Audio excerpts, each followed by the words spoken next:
네, 우리가 계속해서 십계명 이후에 하나님 예수님 모세를 통하여 주신 세부적인 계명들에 대해서 우리가 살펴보고 있습니다.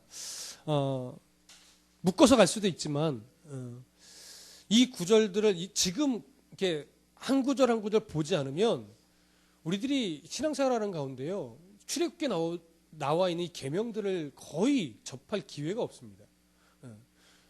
여러분들 이전에 설교를 아무리 많이 들었어도 출애굽기 이 계명에 대한 부분은 거의 이 설교를 듣지 못한 분들이 거의 대부분이기 때문에, 그래서 제가 좀 욕심을 내는 겁니다. 그래서 좀 어렵기도 하고, 어찌 보면 이 규례에 관한 부분을 볼 때에 마치 좀 공부하는 시간 같은, 무슨 법을 배우는 그런 시간 같이 여겨질 수도 있지만, 이 안에 담겨 있는 아주 중심된 사상, 하나님의 공의와 사랑이라고 하는 그 두 줄기를 가지고 계속 가야 됩니다. 그래서 제가 이 규례에 관한 부분을 설교하면서 계속 제목을 붙일 때 공의와 사랑, 그리고 찌긋고 그 다음에 이제 계속 제목을 넣는 이유가 뭐냐면, 이스라엘 백성들의 규례에는요 언제나 빠지지 않는 것이 하나님의 공의와 사랑, 이 두 줄기를 근거로 하여 모든 계명이 만들어진 것이기 때문에 그렇습니다.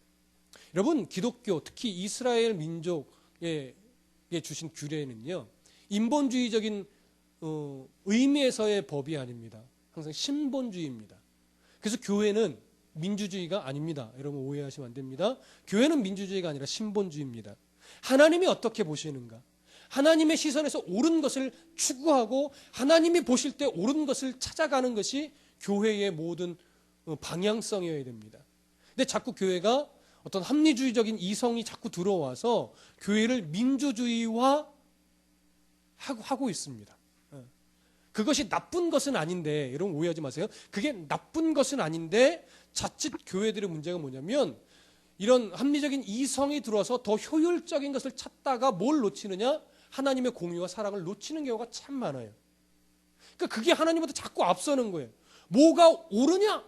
뭐가 합리적이냐? 뭐 이런 것들. 그러다가 사랑을 잃어버리고, 때로는 사랑만 추구하다가 공의를 잃어버리고. 그래서 참 어렵지만, 그러니까 어렵기 때문에 우리가 항상 분별력 있게 기도하며 애써야 되는 것이 뭐냐면, 하나님의 공의가 세워지고 그리고 하나님의 사랑이 실천되어지는 이 두 줄기에 의해서 교회가 계속 고민하고 생각하고 순종하고 실천하는 이 방향성을 놓치면 안 돼요. 그러니까 뭐예요? 예를 들어서 하나하나 뭐 세부적으로 규정을 만들어낼 수 없잖아요. 어떤 때는 이렇게 하는 것이 공의와 사랑의 실천이다, 이렇게 적용할 수가 없어요. 왜? 환경과 여건과 모든 상황이 다 달라요. 그러니까 그걸 만들어낼 수는 없지만 우리 안에 뭐가 있어야 되는 거예요. 뭐가 하나님의 공의에 합당한가? 그리고 공의와 함께 뭐가 하나님의 사랑을 실천하는 것인가? 이걸 두 가지 근거를 가지고 계속 판단하고 생각하고 적용해 나가야 돼요. 그래야 그리스도인다운, 성도다움이 우리 안에 배어날 수 있는 겁니다. 자, 오늘은 그러한 규례 중에, 그것을 근거로 한 규례 중에 바로 손해배상에 관한 규례가 오늘 본문에 나와 있습니다. 자, 한번 좀 보시죠. 공부한다 생각하시고 18절 19절 함께 읽어보겠습니다. 시작. 사람이 서로 싸우다가 하나가 돌이나 주먹으로 그의 상대방을 쳤으나 그가 죽지 않고 자리에 누웠다가 지팡이를 짚고 일어나 걸으면 그를 친 자가 형벌은 면하되 그간의 손해를 배상하고 그가 완치되게 할 것이니라. 자, 여기 보면 돌이나 주먹으로 서로 싸우다가 하나가 돌이나 주먹으로 그 상대방을 쳤어요. 근데 그 사람이 죽으면 어떤 형벌을 받아요? 사형에 해당하는 형벌을 원래 받는 거예요. 그러니까 원래 돌이나 주먹은 사람을 죽이는 용도입니까? 원래는 아니죠. 그러니까 여기서 돌이나 사람의 주먹으로 쳤다는 것은 뭐냐면 고의적 살인이 아니라 서로 뭐 감정 다툼을 하다가 실수로 우발적으로 살인을 저지르게 됐다라고 하는 거예요. 우발적으로. 근데 그때 이 사람이 죽으면 형벌을 받아야 돼요. 근데 그렇게 싸워서 정말 중상을 입혔거나 어떻게 했는데 감사하게도 다행히 죽지 않았으면, 죽지 않았다는 것은 죽이려는 의도가 없었다라고 보는 거예요. 죽이려는 의도가 우발적으로 막 감정이 치서 싸우긴 했지만, 그래서 돌을 던지기도 하고 주먹질을 하기도 했지만 이게 죽이려는 의도가 아니라 우발적인 행동이었기 때문에 죽지만 않았으면 사형은 면한다 이거예요. 사형은 면하지만 9절에 어떻게 돼 있어요? 지팡이를 짚고 일어나 걸으면 그를 친 자가 형벌은 면하되 그간의 손해를 배상하고 그가 완치되게 할 것이니라 이렇게 말합니다. 그러니까 그간의 손해를 배상하고 완치되게 한다는 것은 뭐냐면 병이 나을 때까지 치료비를 다 댄다는 것과 함께 그의 어떤 정신적인 보상이라든가 그가 일을 했다면 일을 하지 못한 것에 대한 배상까지도 다 들어가는 거예요. 그래서 그게 완치에 해당하는 겁니다. 그러니까 철저하게 한 사람의 인권을 굉장히 존중하는 것이죠. 그러나 그러면서 그 중심에 뭘 봐요? 고의적 살인이냐 우발적인 거냐 이런 것에 대한 또 분별력을 또 주게 되죠. 그래서 여기에도 공의와 사랑이 담겨 있는 겁니다. 일단 좀 넘어가시죠. 20절, 21절 함께 읽어보겠습니다. 시작.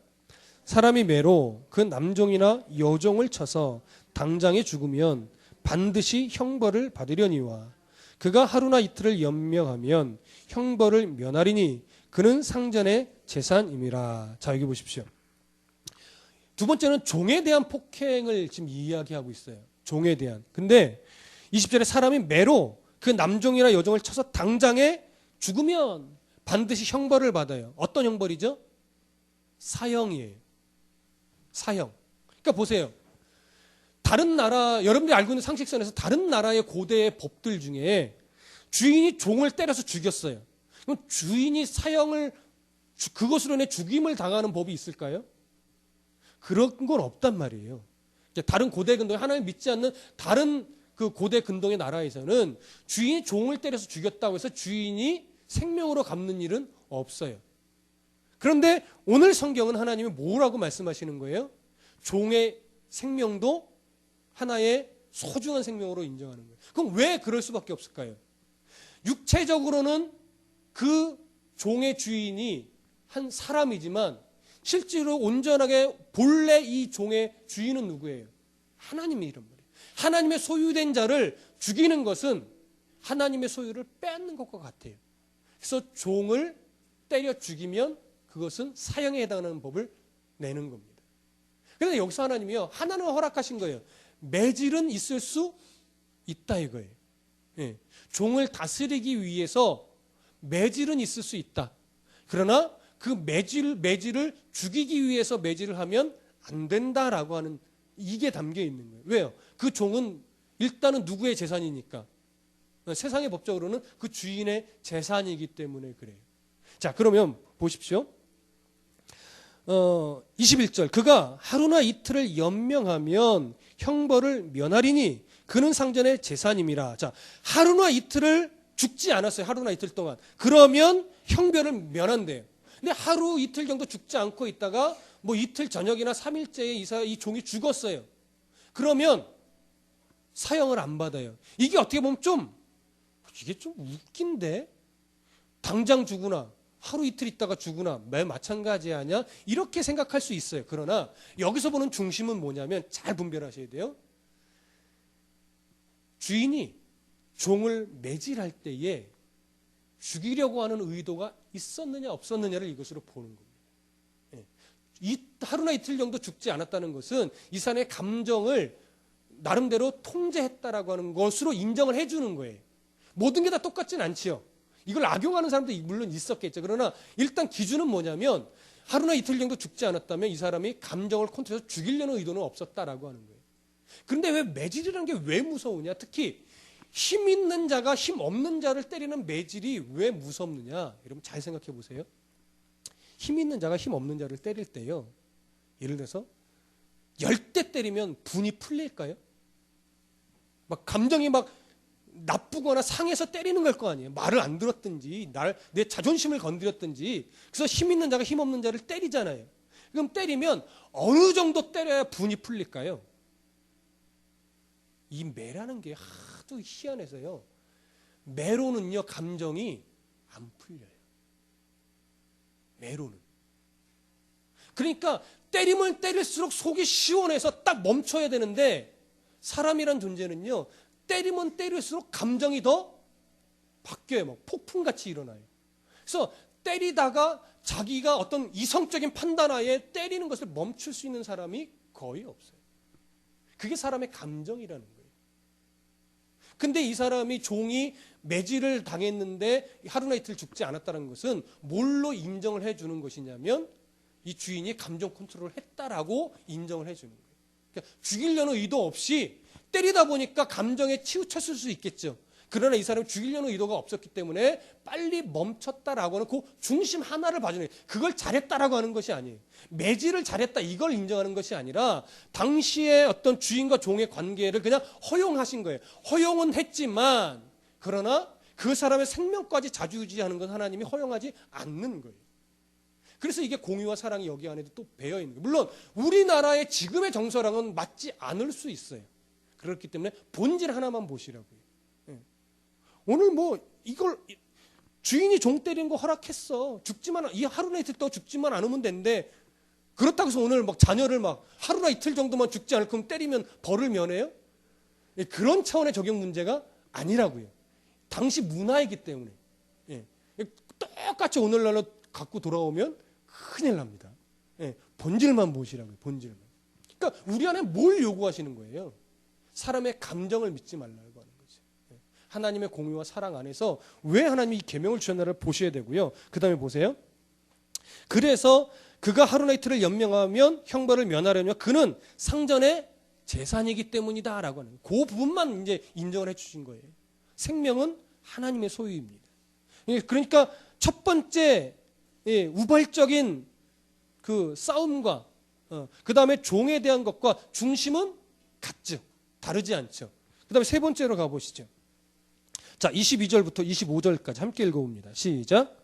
사람이 서로 싸우다가 임신한 여인을 쳐서 낙태하게 하였으나 다른 해가 없으면 남편의 청구대로 반드시 벌금을 내되 재판장의 판결을 따라 낼 것이니라. 그러나 다른 해가 있으면 값되 생명은 생명으로 눈은 눈으로 이는 이로 손은 손으로 발은 발로 된 것은 된 것으로 상하게 한 것은 상함으로 때린 것은 때림으로 갚을지니라. 자, 여러분 여기서 22절부터 25절까지가 우리가 읽었는데 여기서 조금 뭔가 이상한 거 좀 발견하셨나요? 한번 22절만 읽어보세요. 여기서 좀 이상하다. 이게 좀 뭐가 이상한데? 이런 구절 한번 발견해 보십시오. 찾으셨나요? 찾으신 분들은 저를 딱 보세요. 찾으신 분들은 찾으셨나요? 자, 여기 보세요. 22절에 보시면 제가 이제 지적해드린 것과 여러분 생각이 맞나면 보세요. 사람이 서로 싸우다가 임신한 여인을 쳐서 낙태하게 하였으나 다른 해가 없으면, 여러분 낙태하게 했는데 다른 해가 없어요. 이게 무슨 말이에요? 낙태하게 했으면 이미 해가 있는 거잖아요. 낙태하게 했는데 해가 없어요? 무슨 의도인지 이해되시죠? 여기 낙태하게 했다는 헬란 말, 히브리 말은요, 아이를 조산하게 했다라는 말이에요. 조산.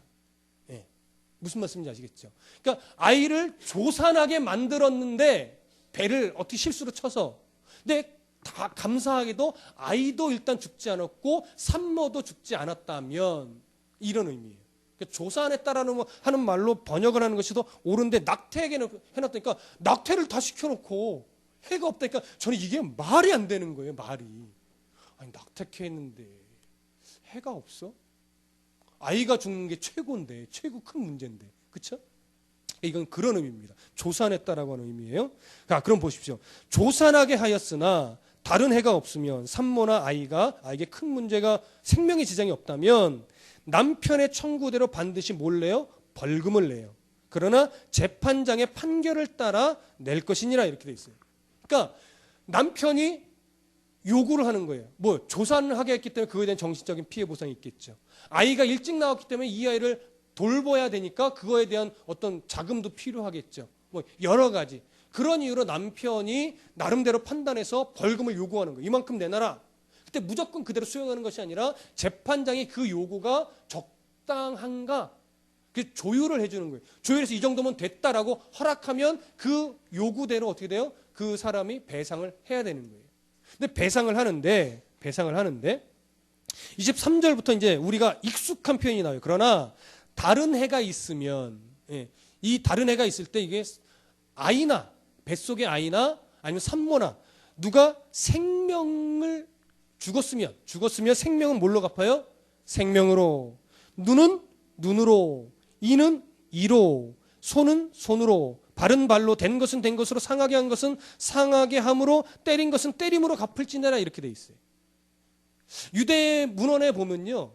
이게 동해보복법이라고 하는 이제 신학적인 용어인데, 이게 법적인 당시 용어인데, 동해보복법, 똑같은 것으로 갚는 동해보복법을 사람의 장기 23개에 적용시켜 놨대요. 예. 그러니까 단순하게 요 정도만 여기 표현됐지만 23개의 장기. 예를 들어서 이런 거죠. 간은 간으로, 쓸개는 쓸개로 뭐 이렇게 표현되어 있겠죠. 제가 읽어보진 않았습니다. 이제 제가 그냥 예를 들 겁니다. 그러면 여러분, 이게 무슨 의미냐라고 하는 거예요. 그렇죠? 예전에도 그런 예를 하나 들었는데 몇 년 전에 이스라엘의 어떤 중동 지역에 있었던 사건을 이 유튜브 같은 데 올라온 적이 있어요. 사진으로 올라왔던 것 같아요. 동영상으로도 올라왔나? 아이가 너무 배고파서 뭐 빵 같은 걸 훔쳐 먹었어요. 근데 걸린 거예요. 그래서 손은 뭘로 갚아요?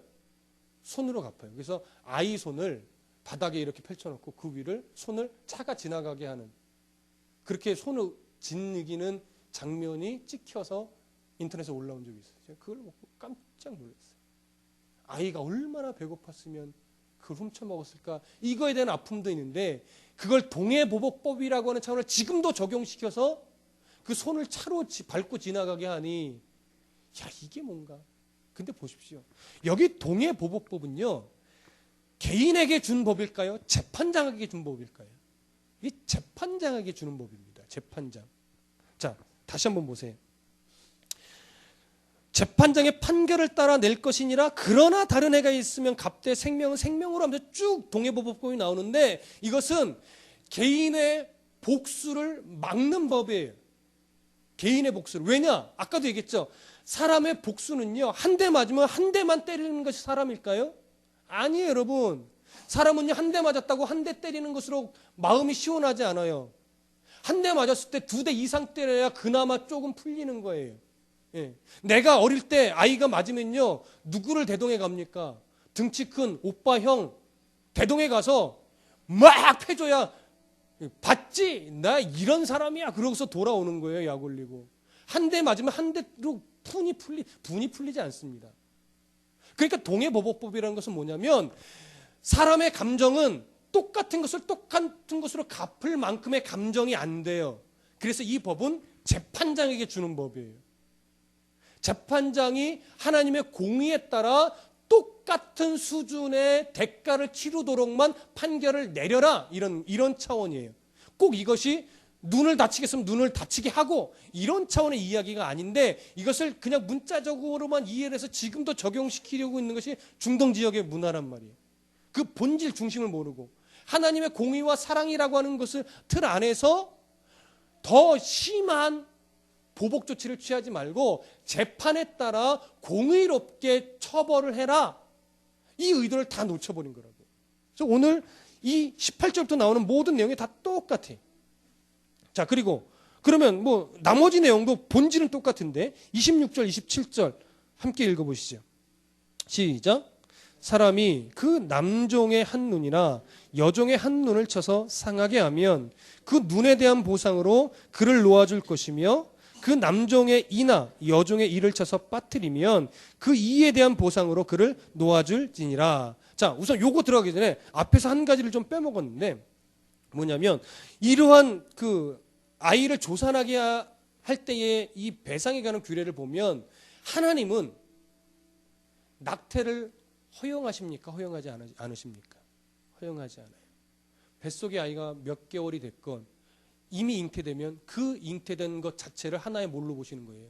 존귀한 생명, 하나님의 소유로 보는 거예요. 그래서 성도는요, 절대 낙태해서는 안 됩니다. 실수로 모르고, 이런 하나님의 마음을 모르고 세상의 문화에 휩쓸려 혹여나 낙태의 경험이 있다면 하나님 앞에 정말 눈물로 회개하셔야 돼요. 하나님의 것을 내가 해했습니다. 내가 그 사랑과 의미를 모르고 제가 생명을 함부로 이었습니다 하고, 그것으로 인해서 지옥 가거나 이런 문제는 아니지만 정말 하나님 앞에 내가 생명의 존귀함을 바르게 몰랐다고 하면서 눈물로 회개하심이 마땅합니다. 앞으로 여러분들 주변에 누군가가 낙태의 마음을 품걸랑 이 구절을 보여주시면서 하나님의 뜻 안에서 절대 낙태는 안 됩니다. 그 생명도 하나님의 소유요 하나님의 허락하신 생명이기 때문에 그 아이를 키워야 됩니다. 그 아이의 모습이 어떠하든지 간에 그게 하나님의 사랑을 실천하는 거예요. 요즘 낙태하고 아이 버리는 대부분의 빈도수가 뭡니까? 요즘 태아를 워낙 분별이 많잖아요. 그러니까 이 아이가 몸의 건강 상태 이상이 없으면 이 낙태하거나 버리는 거예요. 그게 함부로 말할 수는 없죠. 얼마나 힘든 일인지 알지만 일단 하나님의 공의와 사랑 안에서는요. 그걸 품고 태어나게 하고 기르는 것이 하나님의 뜻이에요. 이걸 해내고 있는 사람이 가장 뭐예요? 존귀한 거예요. 하나님의 사랑을 정말 실천하는 사람이에요. 저는 그런 분들이 얼마나 존경스러운지 몰라요. 저에게 안 주신 이유는 제가 그런 그릇이 안 되기 때문임을 저는 알고 있습니다. 제가 감당할 그릇이 아니기 때문에. 여러분들도 마찬가지, 그렇죠? 그러나 감당할 그릇에게 하나님이 주시는 거예요. 감당할 그릇에 정말 존귀한 겁니다. 존경받아 마땅한 겁니다. 여러분 그거 아셔야 됩니다. 자, 그 다음에 26절 우리가 읽은 이 부분, 종에 대한 그 규례에서도 사람이 그 남종의 한 눈이나 여종의 한 눈을 쳐서 상하게 하면 그 눈에 대한 보상으로 그를 놓아줄 것이며 남종의 이나 여종의 이를 쳐서 빠뜨리면 그 이에 대한 보상으로 그를 놓아줄지니라. 자, 여기 보시면 주인의 아까 종에 대한 규례에서도 위에서도 잠깐 나왔지만 주인이 종에 대한 어떤 잔인한 학대는 막으시는 겁니다. 다스림을 위한 매질을 허락하셨지만 허용이죠. 허락이라기보다 그냥 묵인, 허용이라고 보시는 게 더 낫습니다. 허용하셨지만 그럼에도 불구하고 잔인한 학대는 안 된다라고 하는 것이 하나님의 마음이에요. 그래서 회복 불가능한 그런 행위를 했을 때 눈을 상하게 하는 건 회복 불가능하죠. 이를 빠뜨리게 한 것 회복 불가능하죠. 이와 같이 얼마나 잔인하게 학대를 했든지 회복 불가능한 어떤 일을 저질렀을 때는 하나님의 소유를 상하게 했기 때문에 그 종을 자유인으로 내어 줘야 한다는 것이 성경이 말한 하나님이 가르쳐주신 법이라는 겁니다. 그러니 여러분 이런 규례들을 우리가 볼 때에 종으로서의 자세 그리고 어떤 세상에서 우리가 예를 들어서 사업을 한다든가 장사를 할 때 주인으로서 어떻게 일하는 사람들을 대해야 되고 일하는 사람들을 어떻게 섬겨야 될지 그 자신의 위치와 역할에 대해서 다시 한번 생각해 보실 수 있으세요. 우리가 직원이라면 어떤 자세로 일을 해야 되며 우리가 주인이고 또 경영하는 사람이라면 어떻게 해야 될 것인가. 특히 예수 믿는 자라면 그런 것에 대한 우리가 분별력이 이 성경을 통해서 우리는 그 중심과 본질을 보게 됩니다.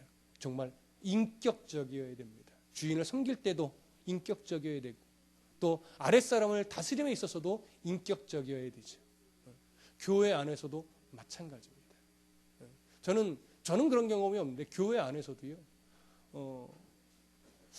교회 안에서도 어떤 담임 목회자와 전도사 보통 이렇게 표현해요. 전도사급의 사람들은 언제 잘릴지 모르는 그런 개미 인생도 가도 같다라고 하는 이런 표현을 가끔 쓰여질 때가 있어요. 왜냐하면 마음에 안 들면 나가 하면 이제 끝인 거예요. 왜 이건 또 사회랑 또 달라요. 그런 사랑이 실천되지 않는 어떤 그룹 중에 하나가 목회자와 부교역자 간의 관계가 오히려 더 많습니다. 참 창피한 일이에요. 오히려 이런 사랑의 실천, 또 윗사람으로서 아랫사람을 어떻게 다스려야 되고 권면해야 되고 품어야 되는지, 또 아랫사람으로서 윗사람을 어떻게 섬겨야 될지에 대한 그런 실천과 본이 교회 목회자와 부교역자 사이에 사실은 일어나야 돼요. 그래야 성도들이 본받을 거 아니에요. 근데 그게 사실 또 잘 안 되는 게 목회자와 부교역자 간의 모습인 것 같아요. 그래서 문득 이 설교를 주면 저도 생각해 봤어요. 저희가 아직 작아서 부교역자가 없지만 부교역자가 이렇게 저에게 생긴다면 제가 과연 부교역자를 하나님의 사랑으로 품고 함께 동역자의 마인드로 갈 수 있을까? 갔으면 좋겠는데 이런 거 있잖아요. 그냥 부리는 부교역자가 아니라 함께 동역하고 마음을 나누고 삶을 나누고 또 하나님 안에서 서로 세워가는 이런 정말 그런 관계로 목회자와 부교육자와의 관계가 세워졌으면 좋겠는데 그게 잘 될까? 잘 됐으면 좋겠는데 이런 생각들이에요. 그리고 그런 관계를 본받아서 성도들도 삶 가운데 그걸 적용해 나갈 수 있는 그런 관계로 만들어 가고 싶은데 그런 바람과 저에 대한 반성도 좀 하게 되었었습니다. 여러분 우리들의 인생을 이 오늘 본문 말씀 통해서 좀 다시 좀 적용해 보셨으면 좋겠습니다. 여러분들이 직장인이라면 그리고 또 혹여나 여러분이 나중에 사업을 경영하거나 장사를 하게 된다면 그 안에서도 또 그 실천 훈련장이 또 가정이 될 수 있겠죠. 부모와 자식 안에서. 그렇죠? 우리가 자식은 바르게 때로는 매를 들어서라도 바르게 가르쳐야 됩니다. 매를 대지 않는다는 물론 매가 좋은 것은 아니지만 성경은 사랑하는 자식일수록 바른 매, 사랑의 매는 들어야 된다라고 말해요. 하나님도 인생의 채찍과 사람의 매를 들어서라도 가르치고 교훈하겠다라고 열왕기서에 분명히 말씀하고 있습니다. 그러나 내 소유가 아니라 하나님의 소유이기 때문에 정말 그 중심에 사랑이 있고 가르침이 있느냐, 그 가운데 매를 들은 것이냐, 이걸 생각하셔야 돼요. 부모도요 사람입니다. 사랑으로 매를 대지만 때로는 감정이 치우쳐서 매를 댈 때가 있어요. 저도 있었더라고요. 돌아보니까 분명히 사랑이고 가르치려고 든 매였는데 그게 오바스러울 때도 저도 많이 있었더라고요. 마찬가지입니다. 그 훈련이 가정에서부터 이루어져야 돼요. 바른 사랑의 매, 바른 사랑의 품음, 이런 게 있어야 되겠죠. 하나님의 공의와 사랑이 가정으로 시작해서 또 직장으로 이어지고 여러분들의 사업장으로 이어질 수 있는 그런 본질이 여러분들의 삶 속에 배어나 있기를 소원합니다. 오늘 이 말씀을 통해서 또 하나님의 공의와 사랑을 함께 살펴보았습니다. 기도하겠습니다.